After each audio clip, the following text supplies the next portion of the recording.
Buenos días, Buenos días, doctor. platíquenme algo.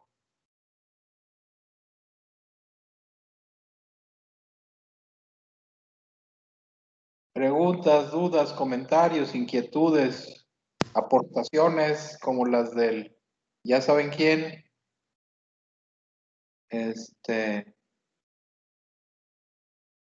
sugerencias, invitaciones, lo que sea.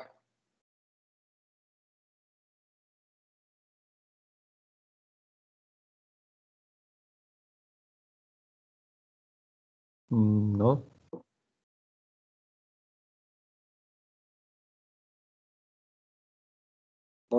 Debo suponer que ahí la llevamos, pues, que vamos bien. Sí. Sí, Bueno, pues, sí, doctor. entonces, digo, nos habíamos quedado o mencionamos ayer, estábamos terminando por mencionar, les decía de este antidepresivo que, bueno, pues es una mención para el asunto práctico.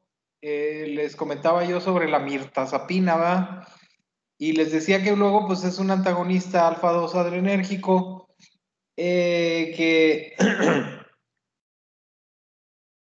que funciona como antidepresivo, que también sirve para la ansiedad. Y luego, en tercer lugar, tiene propiedades hipnóticas, sobre todo cuando se usa a dosis bajas. Entonces, es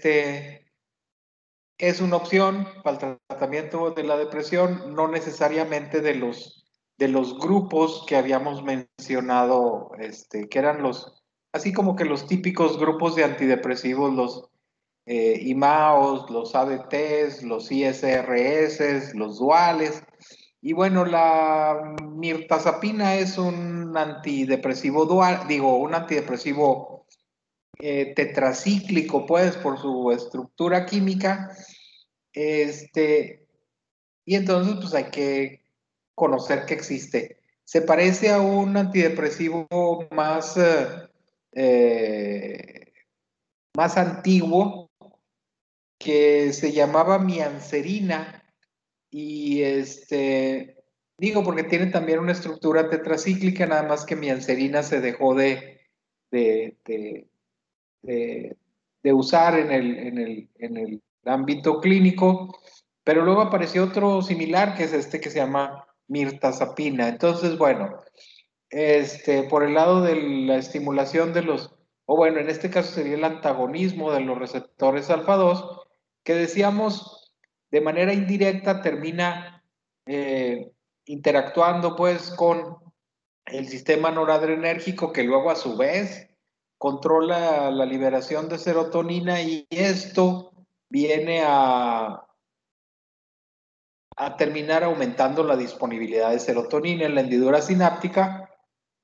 Cuando se estimulan, pues, los receptores postsinápticos adrenérgicos, en base a este aumento de la liberación de noradrenalina facilitada por el bloqueo de los receptores alfa-2 adrenérgicos presinápticos, ¿no? Porque creo que ayer les dije de los otros receptores que también eran presinápticos, pues no, son postsinápticos, liberan más noradrenalina, estimulan los receptores postsinápticos de las vías noradrenérgicas que luego, a su vez, influyen en una mayor liberación de serotonina. Pero bueno, les decía que en términos generales, pues luego, por el momento con eso nos podemos quedar.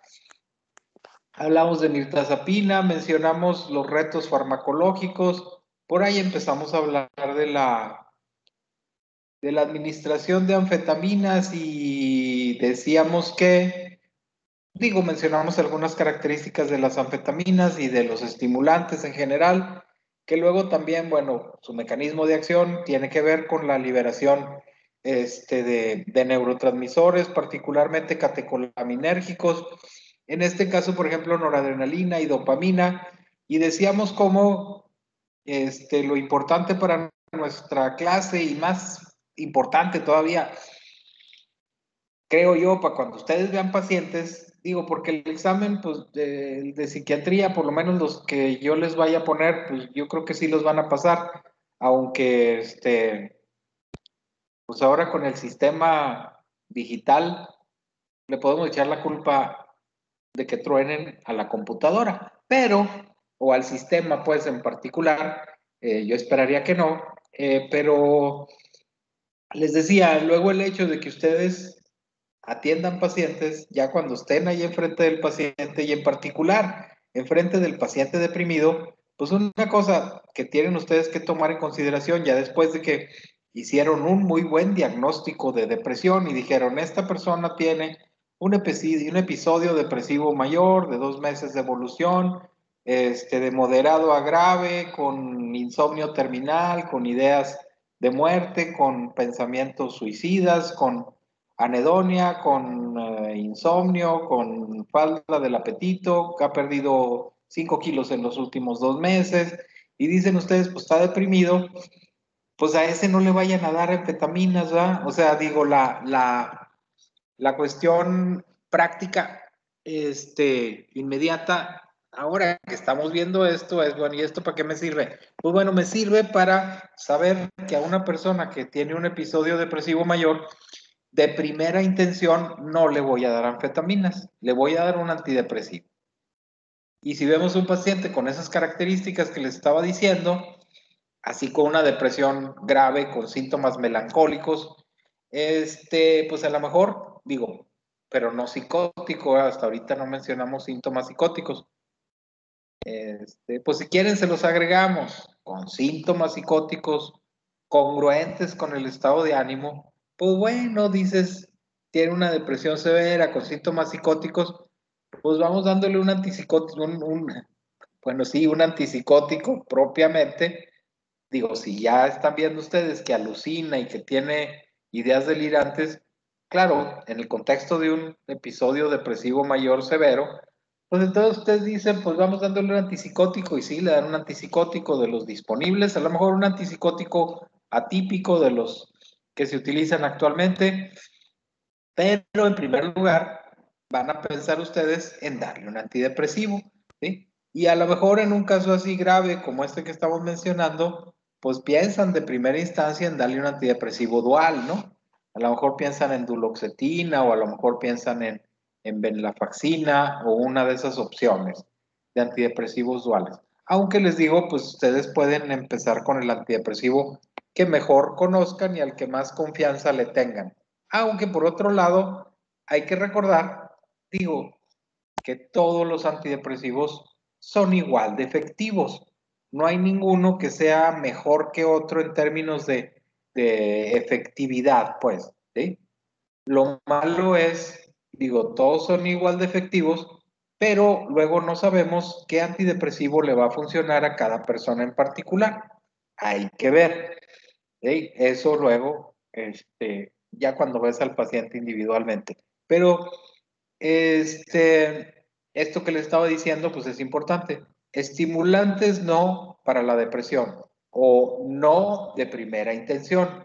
Claro, hay algunos casos particularmente difíciles donde a lo mejor se pueden agregar anfetaminas para el tratamiento de la depresión, pero eso nada más como tratamiento coadyuvante y en casos muy, muy particulares, ¿sí? Pero bueno, eso por una parte. Y luego también ayer mencionábamos el rollo de los sujetos con trastorno por déficit de atención, donde intercalamos otra cosa práctica, porque estábamos hablando de los estimulantes y de su efecto de liberación y de inhibición de recaptura de las catecolaminas, Y digo, en el contexto, claro, del tema que estamos revisando, son los aspectos neurobiológicos de la psiquiatría. Y entonces, bueno, pegándolo también con el aspecto práctico, así como los estimulantes causan una mayor liberación de neurotransmisores, pero no se recomiendan para la depresión. El caso contrario es, sí se recomienda para el trastorno por déficit de atención, como lo estábamos mencionando ayer, ¿no?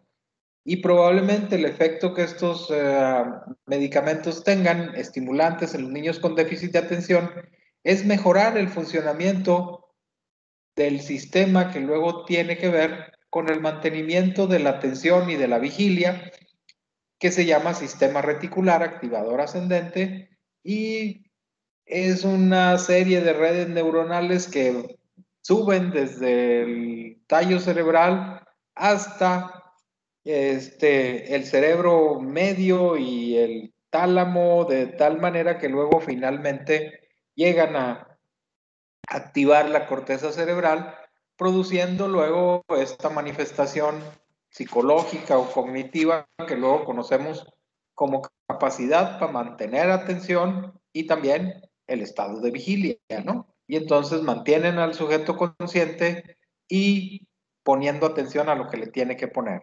¿Ve? Nada más que, le repito, hay que tener precaución con el empleo de estimulantes porque si se los damos a la persona no apropiada, pues generalmente en esos casos le vamos a traer más problemas que beneficios, ¿sí? Y entonces, bueno, eso era lo que estábamos mencionando ayer en cuanto a este rollo y lo pegamos con el déficit de atención y lo pegamos con la depresión y le seguimos adelante para terminar con lo que mencionábamos también ayer, ¿no? Estos intentos que ha habido a lo largo del tiempo, también desde un punto de vista muy biológico, ¿no?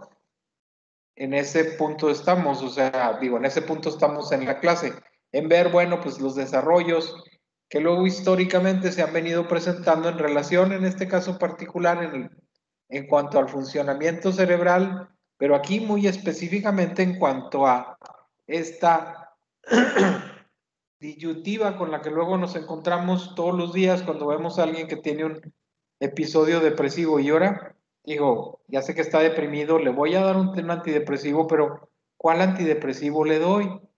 Y les mencionaba ayer, pues una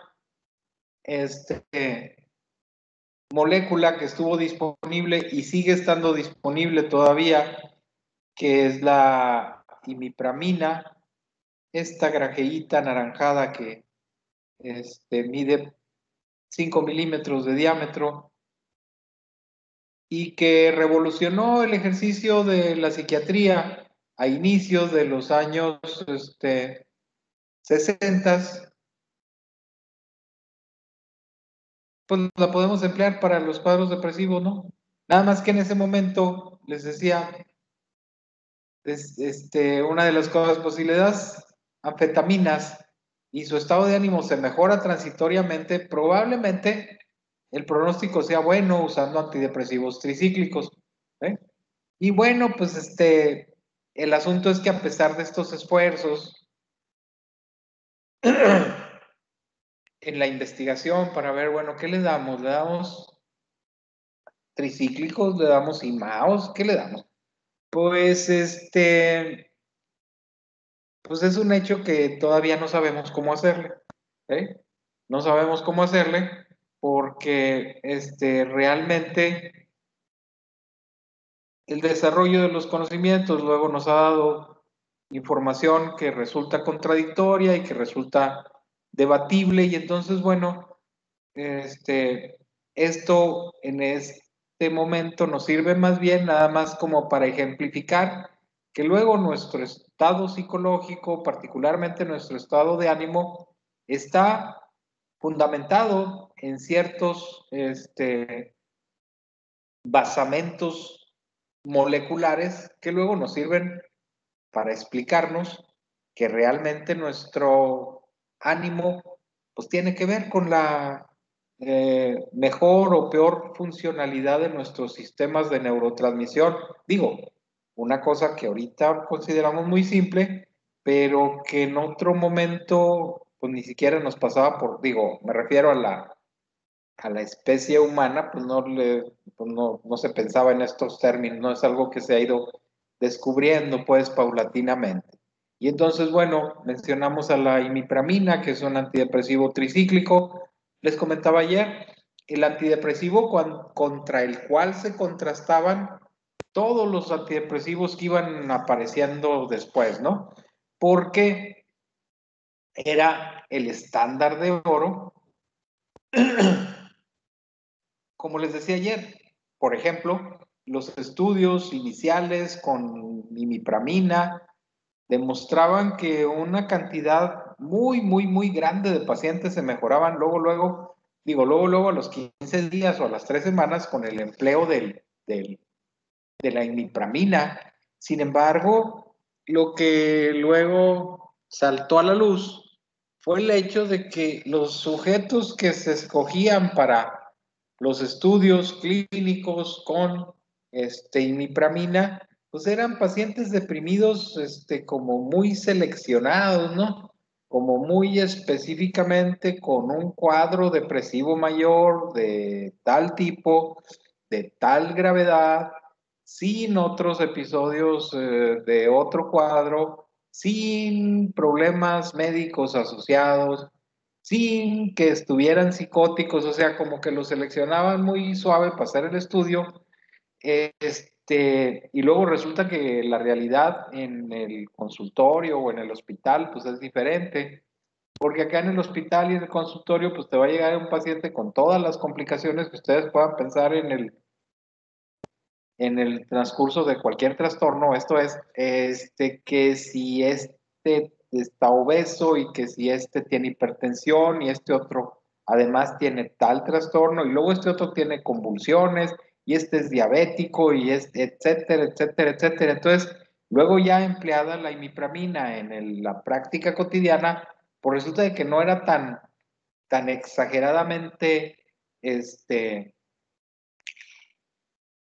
positiva para los cuadros depresivos como se pensaba en el inicio pues de los estudios con imipramina. O sea, al principio pues decían arriba del 60-70% de los pacientes mejoran, sí, no más que ya luego les decía, haciendo estudios más amplios, viendo mayor cantidad de pacientes, pues viene saliendo a colación de que pues no se mejoran tantos realmente, a lo mejor si hablamos en términos generales, pues a lo mejor nada más un tercio de la persona que inicia con un particular tratamiento antidepresivo se va a mejorar a lo mejor con ese primer ciclo de tratamiento.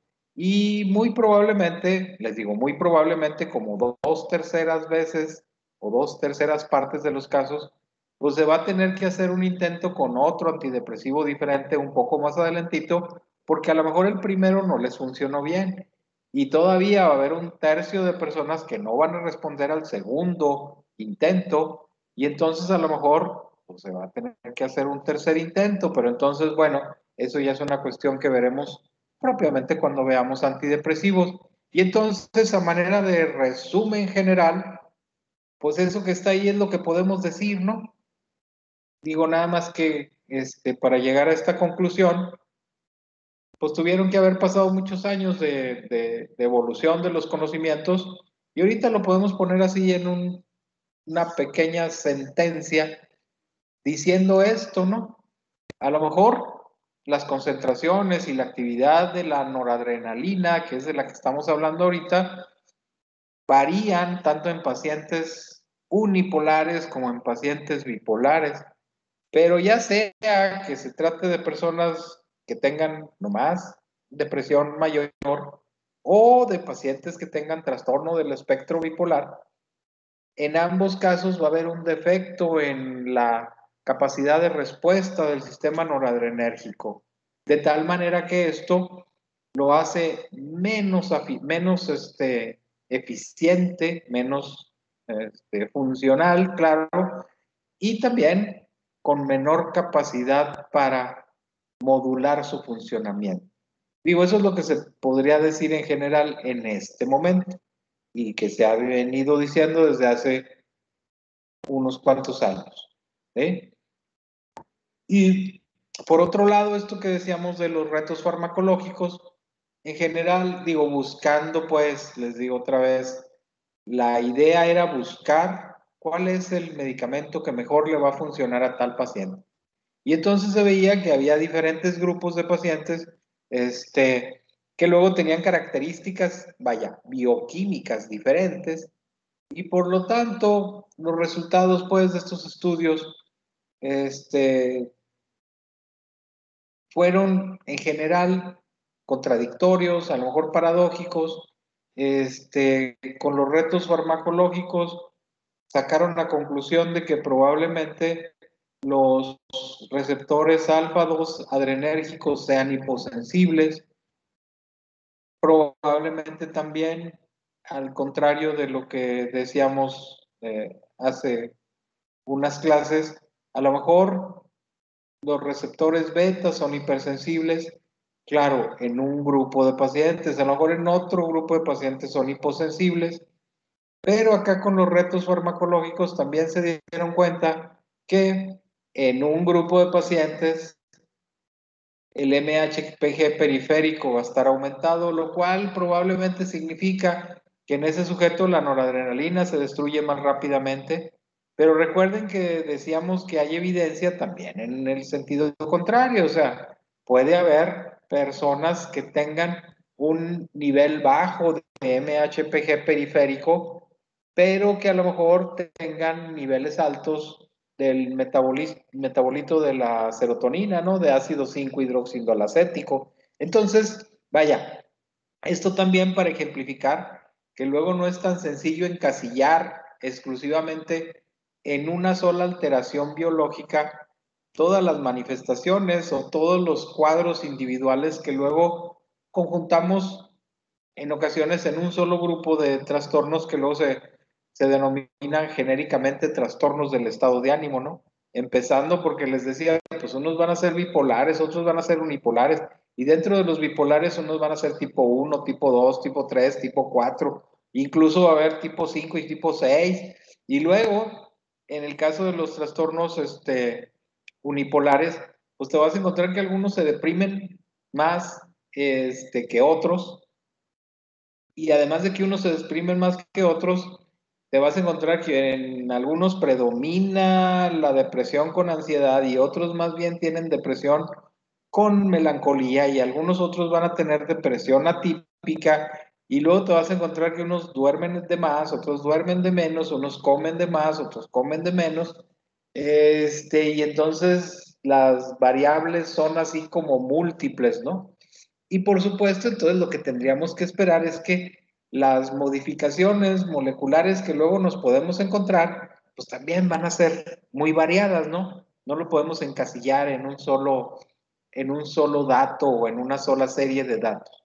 Pero bueno, particularmente acá algunas cosas que se encontraron y que apoyan esta explicación que luego tratamos de hacer aquí en estas clases, ¿no? O sea, digo, los fenómenos depresivos, por ejemplo, pues tienen que ver también con modificaciones en el funcionamiento de los diferentes sistemas cerebrales que luego, obviamente, se han ido relacionando con con el funcionamiento normal del cerebro, pero también con lo que pasa con el cerebro cuando se encuentra alterado en el sentido de que la persona tiene un episodio depresivo mayor, que lo ponemos aquí como ejemplo por la frecuencia con la que se presenta, ¿no? Y casi cada día que vayan ustedes a ver pacientes en la consulta, pues entre los que vean se van a encontrar por ahí varios que llegan con depresión, además de cualquier otro trastorno, ¿sí? Y bueno, pues nada más por mencionar los datos que vienen acá, pues obviamente no resulta raro pensar que el MHPG puede estar aumentado, pues bueno, uno podría pensar, por lo menos en este subgrupo de pacientes deprimidos, la tendencia de su funcionamiento en la neurotransmisión es probablemente eliminar mayores cantidades de norepinefrina, ¿no? Que luego pues queda menos disponible. Ahora también, este puede pasar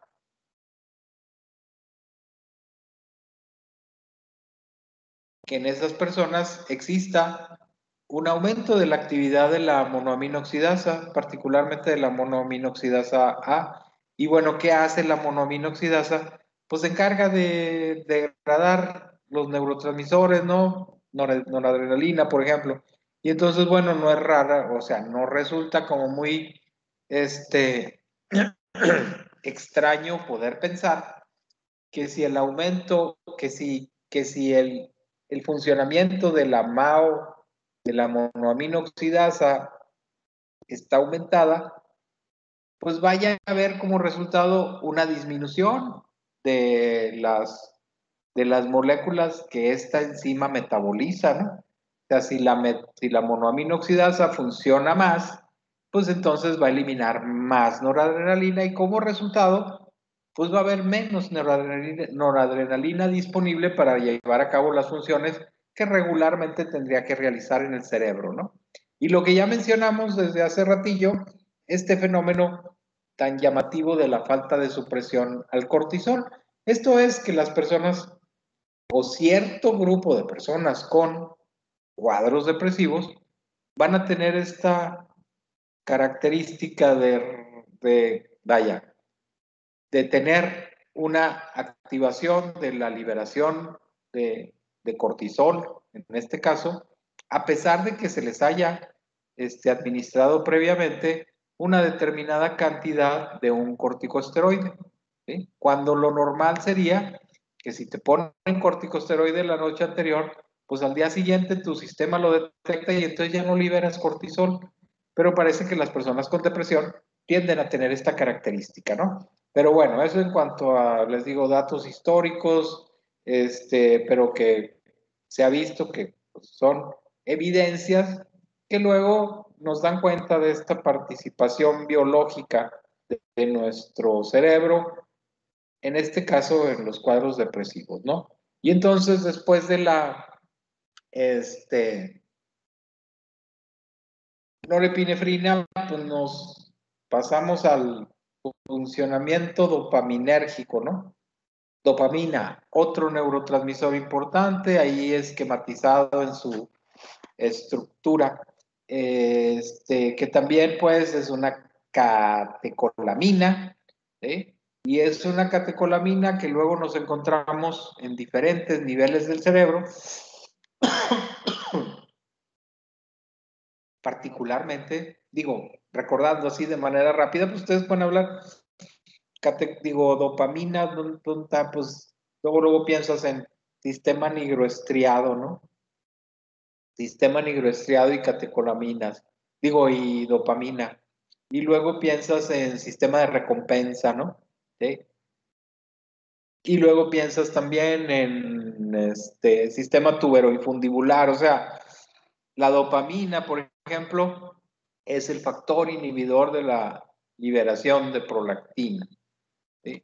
Digo, por mencionarlo ahorita así a vuelo de pájaro. Pero entonces, hay diferentes sistemas de neurotransmisión involucrados con dopamina y además otra evidencia más en relación a neurotransmisión y depresión.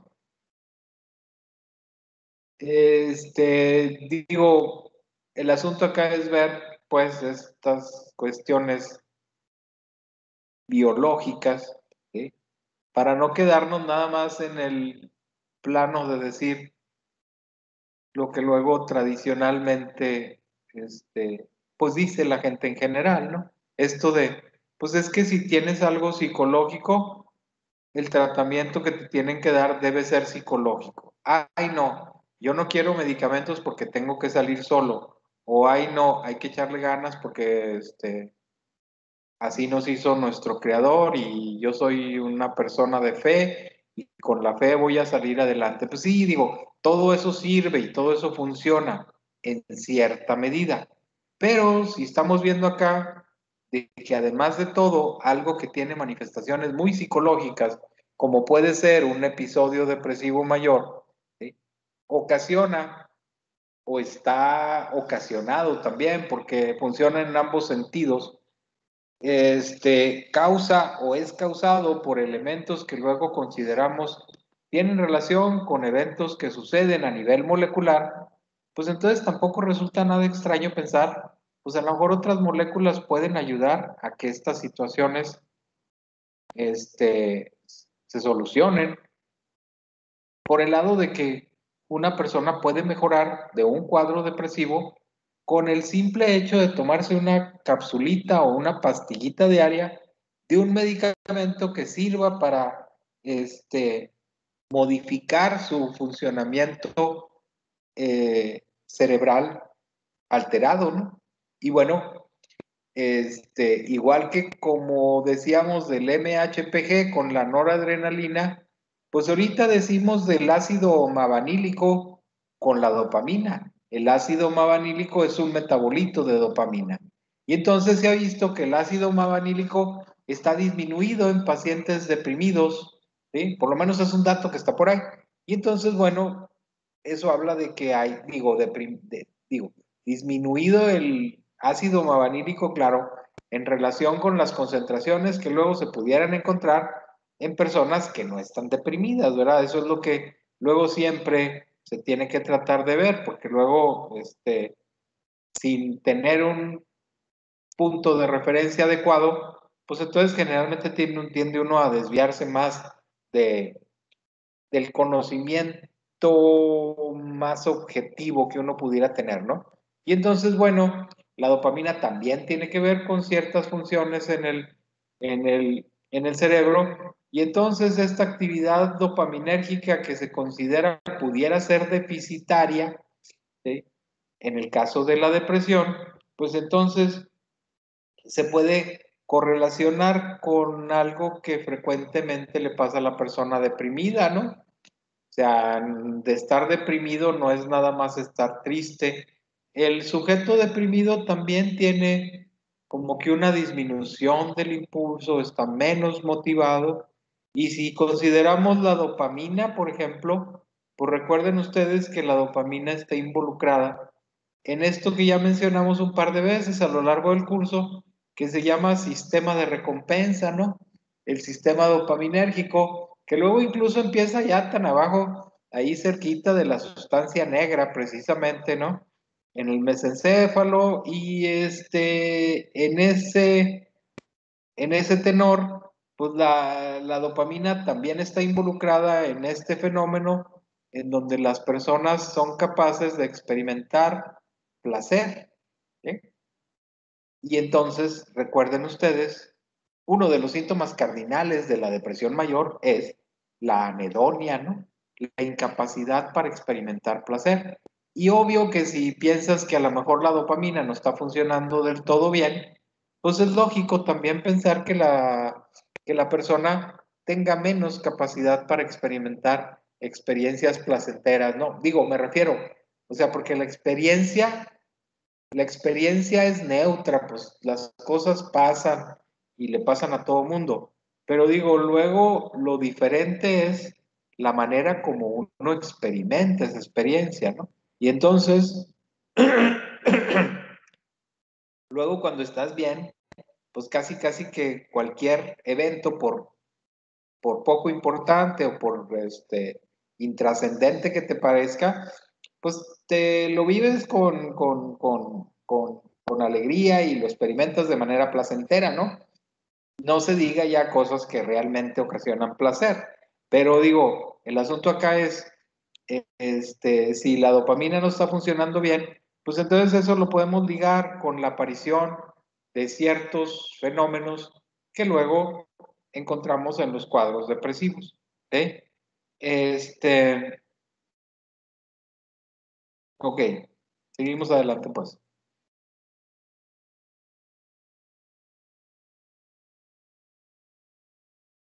Decíamos, estamos viendo evidencias de las de los aspectos biológicos relacionados con el funcionamiento cerebral, acá en este momento hablando de dopamina, y entonces algunos datos que se han ido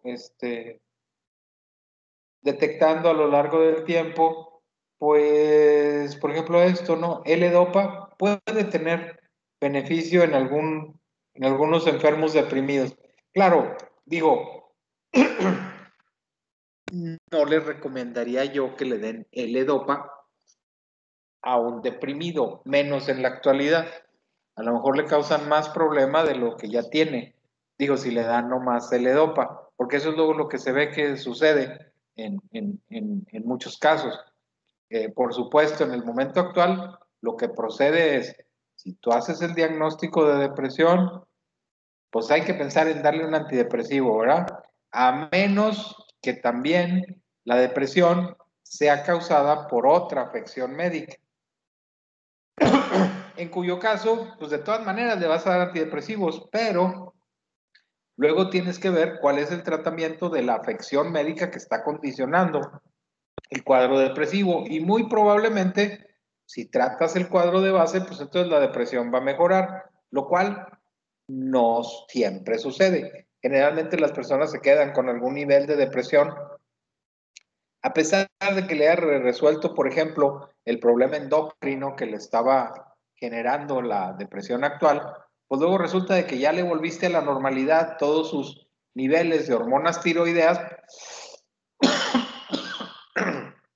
pero la persona sigue deprimida. Entonces, de todas maneras, se queda el antidepresivo, ¿no? Y lo mismo con los cuadros depresivos al consumo de drogas. Esto es, tú pensarías, pues deja, acá la bronca es que está metiéndose sustancias, a lo mejor sustancias ilegales, o pueden ser medicamentos, claro, pues hay medicamentos que también inducen cuadros depresivos. Digo, aquí en la clase simplemente mencionábamos, por ejemplo, a la reserpina, ¿no? Y les mencioné yo de pasadita, pues también, a lo mejor también algunos antihipertensivos, sobre todo de los más viejos, pues causaban con más frecuencia cuadros depresivos, pero no es raro, pues, encontrarte que drogas o medicamentos te puedan generar un episodio depresivo. Y uno pensaría ahí, pues a lo mejor ya dejándose de drogar o dejando de tomarse la medicina que estaba tomando, pues se le va a quitar el cuadro depresivo. Y sí, sí pasa. En muchos casos, particularmente con estas características, pues el sujeto deja de emplear la sustancia que le está generando el cuadro depresivo y regularmente se va a mejorar después de un tiempecito, ¿sí? La bronca es que muchos no. Y en esos luego también hay que pensar en que a lo mejor le voy a prescribir un antidepresivo, ¿no? ¿Sí?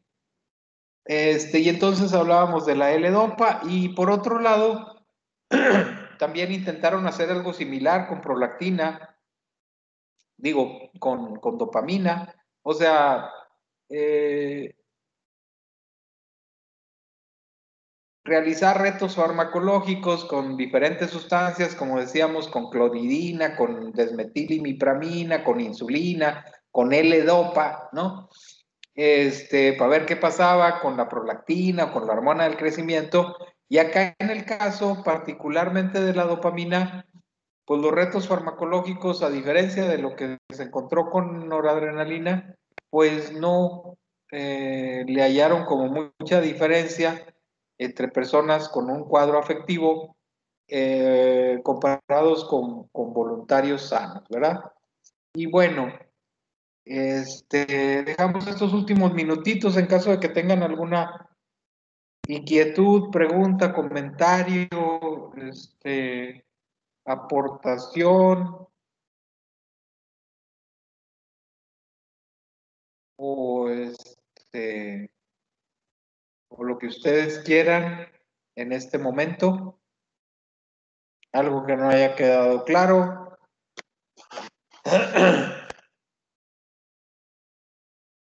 O lo que ustedes quieran en este ratito.